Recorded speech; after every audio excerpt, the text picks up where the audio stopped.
Bonsoir, nouvelle semaine pour l'actualité sur TV Fil 78. Nouvelle édition du 7-8 L'Actu en direct. Si vous venez de nous rejoindre à 18h, voici quelques-uns des titres que nous allons développer en ce lundi 7 octobre. À la semaine du handicap à Montigny-le-Bretonneux à 10 ans. Comme chaque année, des animations sont prévues. Invitée de cette édition, Marie-Noël Tarot, maire adjointe en charge de l'action sociale de la ville, avec qui nous verrons si le regard des valides a bel et bien changé. Les principales capitales mondiales étaient au rendez-vous et des Nuits Blanches, un rendez-vous artistique gratuit qui fait des émules. L'encours s'est lancé dans le bal. Retour sur l'événement avec la performance notamment d'un artiste Manu Tension. Et puis la radio yvelinoise Sensation dévoile sa grille pour cette saison. Elle vient de lancer ce week-end son nouveau rendez-vous, l'hebdo politique. On passe à présent à l'image du jour. C'est l'inauguration ce matin à Trappes de la plateforme de la mobilité Bouger vers l'emploi en présence du ministre délégué à l'économie sociale et solidaire Benoît Hamon. Le but de cet organisme d'État, faciliter ou aider à organiser la mobilité des demandeurs d'emploi qui rencontrent des difficultés dans leur déplacement professionnel. En partenariat avec Pôle emploi, les missions locales et l'association Voiture & Co, 300 000 € de budget ont été alloués à cette plateforme. Environ 1 millier de personnes par an vont être pris en charge. Les précisions. Par exemple, le cas le plus concret, c'est demain, j'ai trouvé un travail, j'ai les compétences pour ce travail, je dois me rendre dans une zone d'activité à 3 h du matin parce que je dois prendre mon poste à ce moment-là, mais il n'y a pas de transport en commun, j'ai pas de voiture, j'ai pas le permis de conduire. Comment je fais ? Voilà, Voiture & Co, là, à ce moment-là, va vous permettre, alors on va rentrer dans tout un process. Le premier process, ça va être de vous accompagner à l'emploi pour que vous puissiez pérenniser et garder votre situation. Et puis, dans un second temps, on va former à une mobilité. Donc, ça peut être formé, par exemple, à l'utilisation d'un scooter et pouvoir louer le scooter derrière. Et après, imaginer un microcrédit pour qu'il puisse acheter son scooter. Donc, vraiment, l'ambition, c'est de traiter chacun des moments de parcours vers une mobilité autonome.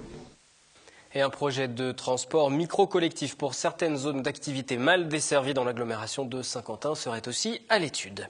Le manque de transport, un frein à l'emploi. Et justement, à quelle distance se trouve votre entreprise de votre domicile? C'est notre question du jour. La distance en temps de transport, c'était une demi-heure le matin, 3/4 d'heure le soir. Uniquement la voiture. Ça se passait comment? Très aléatoire, surtout quand il y avait de la neige. Oh, je sais pas, j'ai mis à peu près un quart d'heure en marchant vite. À Elancourt, donc c'était à peu près 3/4 d'heure. Le bus est mal desservi pour aller là-bas, donc c'était en fait le gros du trajet, c'était l'attente du bus, c'était pas le trajet en lui-même. 20 minutes à pied, je sais pas, 3 km. C'est le même, il n'y a pas de distance, je travaille à la maison. 1h20 minutes par le train. Environ 800 mètres, la voiture et parfois le vélo. 10 ans pour la semaine du handicap sur Montigny-le-Bretonneux, lancée en 2004 par le Centre communal d'action sociale et d'autres services de la mairie. Elle permet durant quelques jours de sensibiliser adultes et enfants. Invité de cette édition, Marie-Noël Tarot, bonsoir. Bonsoir. Bienvenue sur ce plateau. Vous êtes maire adjointe en charge de l'action sociale à Montigny-le-Bretonneux. 10 ans d'action et que lorsque vous évoquez le bilan, vous nous dites aujourd'hui que le regard a changé. C'est le constat que vous faites. C'est le constat que nous faisons quand même. Ce n'est pas à 100%, bien entendu, mais c'est vrai que le regard a changé. Et surtout, le fait que le travail que nous avons essayé de développer, c'était un travail vis-à-vis des enfants. Et donc, nous sommes partis du principe que si nous informions ce qu'était le handicap, si nous faisions participer les enfants, eh bien, petit à petit, au fur et à mesure de leur évolution, lorsqu'ils deviendront adolescents et lorsqu'ils seront adultes, eh bien, peut-être qu'ils n'auront plus, disons, tout ce qui faisait le frein à la connaissance du handicap et le fait de se dire que quelqu'un a dit un jour qu'on était tous des handicapés en puissance, effectivement, pourquoi pas, mais que c'est pas parce qu'on est handicapé qu'on ne peut pas faire des choses, qu'on ne peut pas être un citoyen. Le regard a changé, ça veut dire que on considère les personnes en situation de handicap d'égal à égal, tout simplement, dans les échanges, dans les regards, il y a moins de condescendance. Qu'est-ce qui change concrètement ? Ce qui change, je pense, c'est qu'effectivement, on est tous différents. Alors ça, c'est une réalité. Le handicap, c'est à un moment donné une incapacité de faire quelque chose. Mais ça ne nous empêche pas de faire d'autres choses. Donc, effectivement, être handicapé, c'est peut-être être en fauteuil, et ça veut dire qu'effectivement, je ne peux pas courir, mais je dois pouvoir me déplacer dans la ville, je dois pouvoir garer ma voiture, je dois pouvoir, si je suis un enfant, aller à l'école, participer à des activités sportives, culturelles. Il ne faut pas que le handicap soit un frein à ce que je peux développer développer et pouvoir utiliser toutes mes capacités. C'est vraiment ça l'objectif de cette semaine, c'est de se dire que être handicapé, c'est vrai, c'est une difficulté, mais il faut que l'on puisse profiter de ce qui peut être autour de nous, de faire des rencontres, des échanges. On est aussi, c'est ce que je dis, on essaye de dire que la semaine du handicap, c'est aussi le rire, le sourire, la rencontre et l'échange. Oui, c'est très festif. Il y a de nombreuses animations voilà. qui sont prévues jusqu'au 13 octobre. Les animations qui ont débuté depuis dimanche, depuis hier, par un rallye. Nous y étions à la base de loisirs de Saint-Quentin en Yvelines. Dernier préparatif avant le grand départ. Grâce au module Évasion, Reginaldo s'apprête à se balader en pleine nature dans son propre fauteuil électrique. Ça me permet de découvrir la nature avec le module Évasion. Donc je peux aller partout avec le module, dans les collines, sur la boue, tout partout. Cette 5e édition du rallye découverte à la base de loisirs de Saint-Quentin en Yvelines permet aux personnes à mobilité réduite de s'essayer à de nouvelles activités. Ils sont un peu considérés comme des personnes à part entière, alors que souvent on les regarde de travers, là ils sont accueillis, donc c'est vraiment une chance extraordinaire. Et non, ils sont comme tout le monde.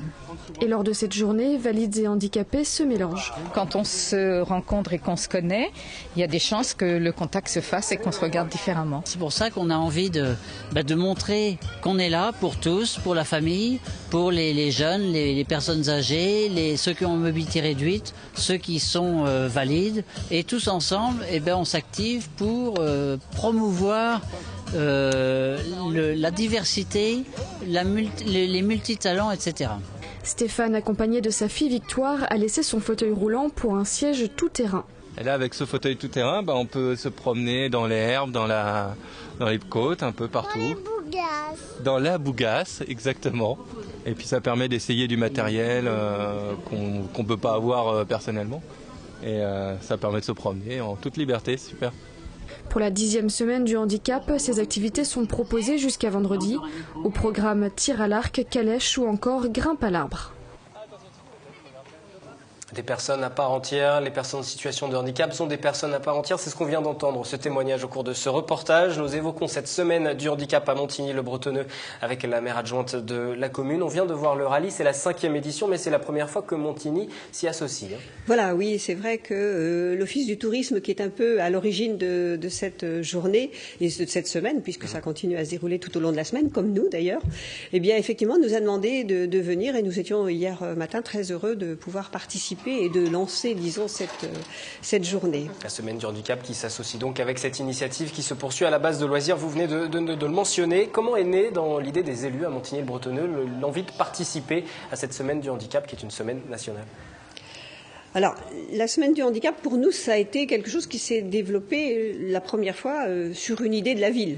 C'est la ville qui a eu cette idée parce que nous avions déjà lancé une commission communale d'accessibilité et nous entendions un petit peu, parce que nous avons souhaité que les personnes qui participent à cette commission soient des personnes en situation et non pas des représentants. Parce que ça aussi, c'est important. Parce que qui peut mieux qu'une personne en situation de handicap expliquer ses besoins, comment elle va pouvoir se déplacer, comment elle va pouvoir aller regarder une pièce de théâtre, etc. Donc, il nous est venu cette idée de dire, dans le fond, essayons de mettre un petit peu en avant, et c'est comme ça qu'on est parti sur l'idée de changer le regard sur le handicap.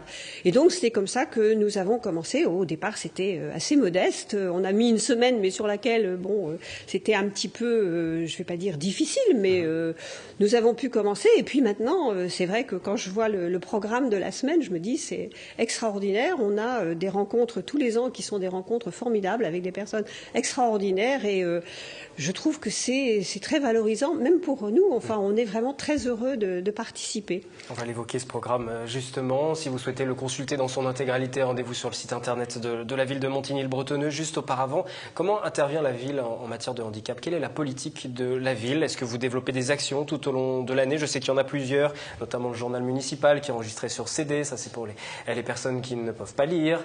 Quelles sont les autres initiatives qui sont données? Alors, donc, effectivement, on travaille à la fois avec les services de la ville, bien entendu, entendu, et puis avec des bénévoles, parce que le Montigny Audio, comme nous l'appelons, eh bien, ce sont des bénévoles, et c'est en partenariat avec l'association Valentin Huy. Nous avons aussi, bien sûr, ça fait plusieurs années, et même bien avant la semaine du handicap, nous avons des classes adaptées pour les enfants en situation de handicap. Nous avons développé une salle de psychomotricité dans le cadre de la petite enfance. Nous accueillons aussi des enfants, des petits en situation de handicap. Bien entendu, il faut toujours être attentif et ne pas aller au-delà de la capacité d'intégration, à la fois pour le bien-être, que ce soit du petit enfant, de l'enfant, que de ceux qui sont autour. Donc c'est tout un travail de partenariat, d'écoute avec les familles, avec les accueillants, que ce soit les éducateurs, que ce soit les éducateurs sportifs. Donc nous essayons vraiment de mettre en place un accompagnement qui va permettre à l'enfant, à la fois, si c'est un enfant bien entendu, de se développer et de participer, mais aussi d'être accueilli et que tout se passe bien. C'est ça l'objectif. D'ici à 2015, il y avait une loi sur l'accessibilité des bâtiments publics. Oui. La ministre Marie-Arlette Carlotti a reconnu elle-même que ce serait difficile et qu'en 2015, toutes les communes n'auront pas réussi à rendre leurs bâtiments publics accessibles pour les personnes en situation de handicap. Et je précise de tous les handicaps, c'est ce qui rend la tâche encore plus difficile. Vous en êtes tous sur Montigny-le-Bretonneux? Alors, j'ai envie de dire que sur ce que l'on peut appeler l'accessibilité motrice, nous sommes plutôt bien placés, puisque de toute façon nous avons la chance d'être dans une ville nouvelle, enfin nouvelle, maintenant nous ne sommes plus ville nouvelle, mais c'est une ville qui s'est construite déjà avec cette réflexion sur... Moins de contraintes que sur Paris. Voilà, moins de contraintes que sur Paris ou sur d'autres villes très anciennes et très pittoresques, mais qui sont difficilement accessibles. Nous travaillons aussi sur du personnel qui apprend la langue des signes, donc c'est vrai que nous sommes aussi en train de réfléchir à des moyens plus modernes sur le fait de l'apprentissage et du contact. Nous avons donc effectivement pu développer, grâce à l'association du théâtre Au clair de la lune, qui est un théâtre qui a été mis en place pour des personnes handicapées, nous avons les souffleurs d'images qui peuvent venir lors des spectacles. Nous avons permis la gratuité d'une personne handicapée pour que son accompagnant moi, quand je vais au théâtre, j'ai pas besoin d'avoir un accompagnant, donc il n'y a pas de raison que l'accompagnant soit obligé de payer. Donc la gratuité. Il y a un budget pour tout ça. Ah oui, c'est chaque année la ville vote un budget. Alors il y a un budget, il y a deux actions. Il y a l'action du CCAS, bien entendu, et puis il y a l'action communale. Et donc là, c'est dans le budget municipal. Et ce sont vraiment des actions que nous développons au niveau du conseil municipal. Dans quel ordre d'idée se situe ce budget consacré au handicap? Alors là, vous me posez une colle. Ce sera l'occasion de revenir sur le plateau pour l'année prochaine pour la 11e semaine. Voilà, pour la 11e édition. On va revenir à la semaine du handicap pour terminer cet entretien. Un programme toujours chargé, du hand-fauteuil, du basket-fauteuil pour le sport. Il y a aussi des ateliers de sensibilisation sur les accueils de loisirs, des concerts percussions aussi, tout au long de la semaine. Quel est le moment fort?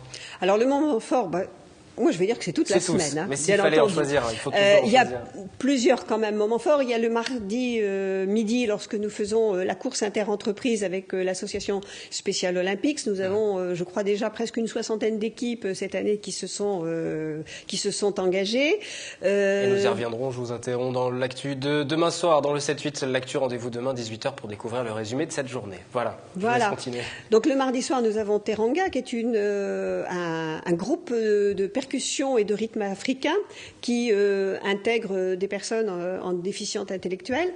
Nous avons, alors, jeudi soir, c'est la soirée, on va dire, un petit peu anniversaire, comme que nous avons appelé 10 ans déjà, parce que c'est vrai que d'un seul coup, quand on se retourne, on se dit, ça fait déjà 10 ans que nous travaillons sur cette thématique.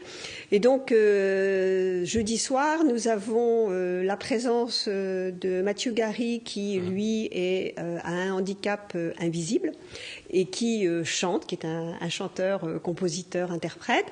Nous avons aussi Laurent Savard, qui est un humoriste qui a un petit garçon autiste et qui nous explique comment il vit et comment on accueille son enfant de temps en temps, avec quelquefois un humour un peu grinçant, mais le rire est toujours présent. Et puis nous aurons aussi la présentation du film de Philippe Ribière, Wild One, qui explique tout son parcours depuis très rapidement sa naissance jusqu'à ce formidable grimpeur. Et quand on le voit grimper, on oublie tout. C'est un homme de défi, effectivement, plusieurs fois champion sur tout ce qui concerne l'escalade. Qui grimpe sur toutes les montagnes du monde, sur les plus plus haut sommet. Effectivement, c'est assez impressionnant. Et puis le dimanche, hein, c'est la clôture. Voilà, dimanche c'est la clôture avec le handigram, bien entendu, où Philippe, bien sûr, sera là. Il y aura aussi le défi goût du triathlon de l'Espérance avec Média Handicap. Et puis des associations qui viennent pour présenter et pour renseigner éventuellement les personnes qui le souhaitent. Une présentation chorégraphique avec la PEI, donc, et puis du handbike aussi. Et puis rendez-vous sur le site internet de la ville, voilà, pour avoir le programme complet. Merci à vous, merci d'être passé sur ce plateau. À 10 ans de la semaine du handicap jusqu'au 13 octobre à Montigny, le Bretonneux. Le président de l'université de Versailles-Saint-Quentin en Yvelines qui vient de tenir sa conférence de presse de rentrée. Malgré un déficit annoncé de 5 millions d'euros, il évoque 2014 comme une année de transition, de construction entre le projet Paris-Saclay, l'ouverture d'un institut d'études politiques également, et puis autre nouveauté, un Fab Lab. Il s'agit de favoriser le travail entre les universitaires et les entreprises locales. Les explications. Donc il s'agit d'avoir un espace ouvert, de rencontre, ouvert donc sur l'environnement. C'est-à-dire ça peut être le citoyen, ça doit être les PME, TPE, voire les grands groupes qui n'ont pas tout à fait la même problématique, qui viennent sur l'espace de Versailles pour rencontrer donc les enseignants-chercheurs, rencontrer les étudiants, pour essayer de faire émerger des projets, pour faire avancer des projets suivant. C'est d'offrir donc les compétences, de mettre à disposition quelque part les compétences des enseignants, des chercheurs, mais c'est également de mettre à disposition toutes les plateformes technologiques qu'on peut avoir sur ce campus, en chimie, en physique. Voilà, et également toutes les ressources qu'on a en termes numériques documentaires. Culture, la nuit blanche, c'était aussi à Saint-Quentin en Yvelines, à Elancourt. Un artiste de rue a fait parler de lui, son nom de scène, Manutention. Son art, réparer les objets de la rue avec des matériaux en bois rouge. Olivier Maniscalco, Patrick Jacques de Dixmude. Il ne fait pas partie du personnel technique de la ville d'Elancourt et pourtant il répare le mobilier urbain de la ville. Lui, c'est Manutention, le soigneur de rue. Emmanuel Boyon, de son vrai nom, est un artiste qui, grâce aux matériaux abandonnés qu'il récupère, comble les manques. Une vitre de cabine téléphonique brisée, un banc public sans dossier ou une rampe d'escalier détériorée, Manu arpente les rues et guérit la ville avec ses installations éphémères en bois rouge. Les interventions restent vraiment intégrées sur le mobilier, donc il n'y a pas percé dans le mobilier, ni même vissé dedans. Je m'intègre en fait soit avec de la ficelle, soit par emboîtement. En fait, c'est possible de l'enlever. Solutionner un endroit difficile, que j'ai jugé difficile. Voilà, m'amuser aussi avec les structures, parce qu'il y a quand même aussi un souci de composition dans les structures que je crée. Comment attirer l'œil en fait, et donc casser avec le rythme d'un mobilier ou d'un paysage urbain. Résident permanent jusqu'au mois de juillet prochain à Saint-Quentin, Manu aura l'occasion d'apporter un peu de couleur sur le territoire yvelinois.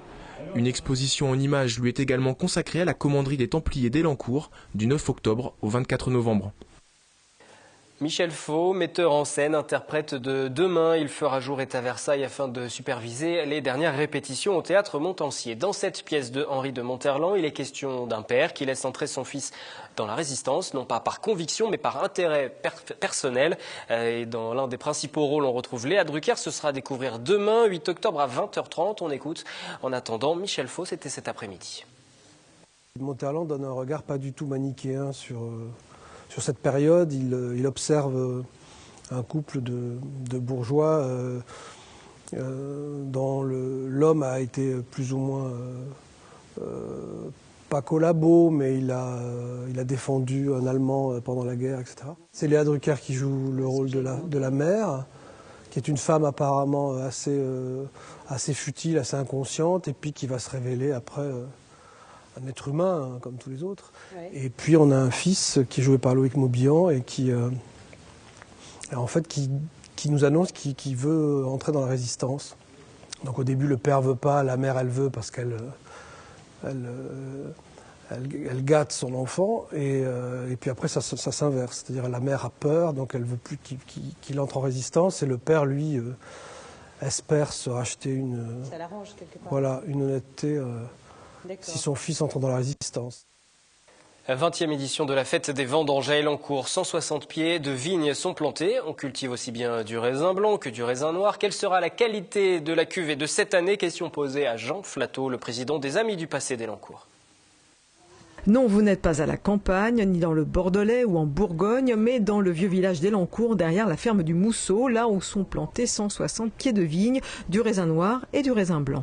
Ici, on avait des beaux pieds de raisin blanc, et donc un hybride qui est noté ici, là c'est du Sévillard 5276.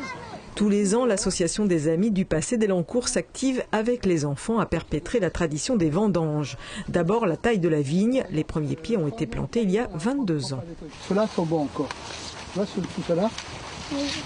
C'est une année moyenne, si ce n'est sur le mûrissement, mais on voit que malgré le mûrissement qui n'est pas complet, eh bien que à l'arrivée, on pourrait faire même, je dirais, du bon champagne. On a du raisin noir, peut-être qui n'est pas mûri complètement, mais quand on goûte le jus de raisin, c'est inattendu, c'est-à-dire il est malgré tout sucré, il doit y avoir un peu de degré d'alcool. Après la taille de la vigne, opération foulage à l'ancienne. Là, ce sont les petits pieds d'enfants qui officient pour écraser des grains de raisin et il n'y a pas d'âge. Impression mitigée. En fait, je suis en train d'écraser le raisin, mais c'est hyper gelé, c'est hyper froid. Pour fabriquer du jus de raisin et du vin. C'est froid et puis c'est un peu dégoûtant.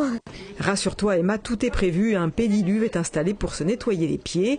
Une pause dégustation. Le raisin sera ensuite grappé puis pressé. C'est le jus de raisin de cette année. Cette année, les vendanges devraient permettre de produire une vingtaine de litres de jus de raisin, une trentaine de litres de vin blanc et 120 litres de rosé. À consommer bien entendu avec modération. Notre jus de pasteurisé, le jus de raisin. D'accord. On en a fait une douzaine. Là, on a un peu de vin blanc. Et puis là, on a les tonneaux. C'est dans une cave en terre battue et en pierre de meulière que le précieux liquide est conservé. Cette année, les vendanges d'Elancourt fêtaient leurs 20 ans. Sport, le Grand Prix d'échecs de Paris s'est achevé ce week-end. Rappelons que l'événement piloté par la Fédération internationale était organisé à la commanderie des Templiers à Elancourt, là où se trouve le siège de la Fédération française de la discipline. Les meilleurs joueurs mondiaux étaient présents. C'est l'Italien Fabiano Caruana qui l'emporte. 2 Français étaient engagés. Étienne Bacrot qui termine à un demi-point seulement du leader à la 3e place. Ex aequo avec le numéro 5 mondial. Laurent Fraissinet, lui, en bas de tableau. Il faisait figure d'outsider dans cette compétition. Mais pour les spécialistes, il a su rivaliser avec les meilleurs. Sport toujours et puis du basket avec ce derby entre Trappes et Le Chesnay-Versailles. C'est de la Nationale 3. Ce sont les trappistes qui l'emportent et qui accèdent ainsi à la 2e place de leur poule. Derrière Poissy, toujours invaincu en 3 matchs. Anthony Reich, Patrick Jacques de Dixmude. Comme un signe pour son premier derby trappiste sur le banc versaillais, Romain Dubos affronte son ancien formateur Mostafa Elafidi. C'est un match particulier. Ça fait 10 ans, je crois, qu'on n'a pas vu un derby Trappes-Versailles. Donc forcément, ça a une saveur particulière. Moi, j'étais gamin quand j'ai vu le dernier match de Trappes-Versailles. Donc c'est un peu particulier même pour moi. On va démarrer ce match-là plein pot comme on sait le faire et on va jouer notre chance jusqu'au bout. Jusqu'au bout, ils tenteront de contrecarrer la marche en avant saint-quentinoise. Notre équipe est meilleure de semaine en semaine. C'est une équipe toute jeune, en âge, mais également en cohésion, puisqu'ils se connaissent depuis un mois. Et donc, cette cohésion est en train de se construire. Largement dominés dans les airs, les Versaillais mettent comme prévu beaucoup de rythme dès les premières minutes de jeu pour surprendre la défense saint-quentinoise. Et avec 15 fautes d'équipe au cours de la première période, l'indiscipline trappiste coûte cher. Après avoir eu 6 points de retard, les Versaillais basculent logiquement en tête à la pause, 35-33. Face au jeu très offensif des visiteurs, les trappistes répondent par une belle adresse extérieure et un festival de dunk de Diallo-Mamery. En fin de match, les jeunes joueurs saint-quentinois prouvent leur maîtrise devant l'expérience versaillaise. Les trappistes font la loi au rebond et toujours aussi adroits au shoot, ils creusent l'écart pour finalement s'imposer 80-69. La marche était un peu haute pour le LCV face à une équipe taillée pour la Nationale 2. On savait que c'était un derby, il fallait assurer. Et puis on a fait ce qu'il fallait, on a appliqué les consignes du coach et puis ça a payé. Pour terminer ce journal, coup d'œil sur la programmation de nos confrères de Radio Sensation à l'approche des municipales et des européennes. Nicolas Kirilovitz reçoit chaque semaine des maires des communes de l'agglomération, mais aussi des militants. L'occasion également de revenir sur les nouveautés de la rentrée de Radio Sensation. Yolène Thorez, Anthony Reich. L'hebdo politique, Nicolas Kirilovitz. Un tout nouveau rendez-vous sur l'antenne de Radio Sensation. Nicolas Kirillovitz reçoit militants et élus pour parler politique chaque dimanche à partir de 18h. Ce jour-là, il reçoit le maire d'Elancourt, Jean-Michel Fourgousse. On va recevoir les maires de toute la communauté d'agglo de Saint-Quentin, Guyancourt, Magny-les-Hameaux, voilà, pour connaître les enjeux de chaque ville et puis connaître leur point de vue aussi sur l'actu nationale. On fait toujours un petit ricochet sur l'actu nationale. C'est un fardeau ou c'est le sauveur de l'UMP? Vraiment rapide. Pour l'instant, l'hebdo politique est programmé jusqu'à mars 2014, mais Nicolas n'exclut pas de prolonger l'expérience. Il y a les régionales en 2015 et puis après il y aura forcément les présidentielles en 2017, donc ouais, pourquoi pas continuer, moi c'est ce que je souhaite. Municipal toujours, le Guyancourtois Ladislas Scourage, de 25 ans, sera la tête de liste UMP-UDI à Guyancourt pour les prochaines élections de mars prochain. Sur Radio Sensation, c'est de la musique tous les jours et des informations locales dès 6h30 chaque matin. À partir de 20h, des émissions thématiques sont proposées et dès cette semaine, il y a du nouveau. Notamment le talk à partir de 20h, donc une émission de débat avec un certain nombre de jeunes qui seront là pour traiter des sujets de société et d'actualité. Et on a quelques ovnis aussi, on a une émission de country qui fonctionne très très bien le dimanche à partir de 21h et une émission de jazz à partir de 23h. Tout cela est à écouter sur le 98.4. Sans langue de bois, c'est la fin de ce journal. Je vous retrouve demain à 18h en direct. Excellente soirée sur TV Fil.